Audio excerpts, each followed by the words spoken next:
state of the economy today is deeply worrying. The last quarter's GDP growth rate of 5% signals that we are in the midst of a prolonged slowdown. India has the potential to grow at a much faster rate, but all-round mismanagement by the Modi government has resulted in this slowdown. It is particularly distressing that the manufacturing sector's growth is tottering at 0.6%.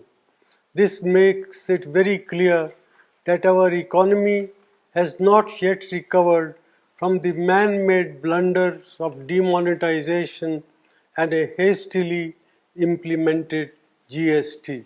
Domestic demand is depressed and consumption growth is at an 18-month low. Nominal GDP growth is at 15 years low. There is a gaping hole in tax revenues. Tax buoyancy remains elusive as businessmen, small and big, are hounded and tax terrorism continues unabated. Investor sentiment are in doldrum. These are not the foundations for economic recovery. The Modi government's policies are resulted in massive jobless growth. More than 3.5 lakh jobs have been lost in the automobile sector alone.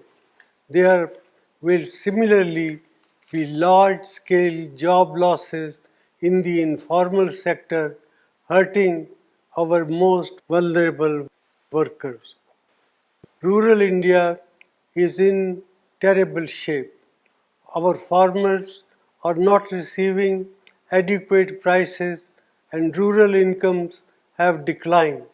The low inflation rate that the Modi government likes to showcase comes at the cost of our farmers and their income by inflicting misery on over 50% of India's population.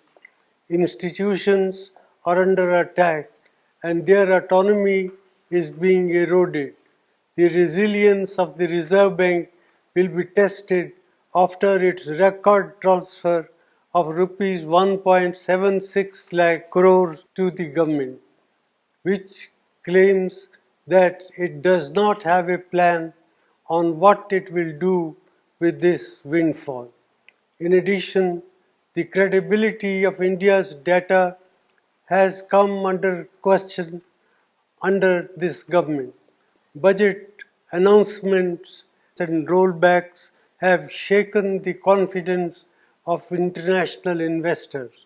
India has not been able to increase the exports to take advantage of opportunities that have arisen in global trade due to geopolitical realignment.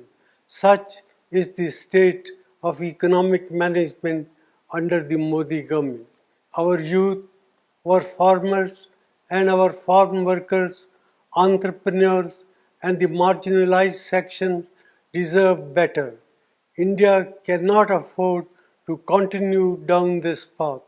Therefore, I urge the government to put aside vendetta politics and reach out to all sane voices and thinking mind to steer our economy out of this man-made crisis.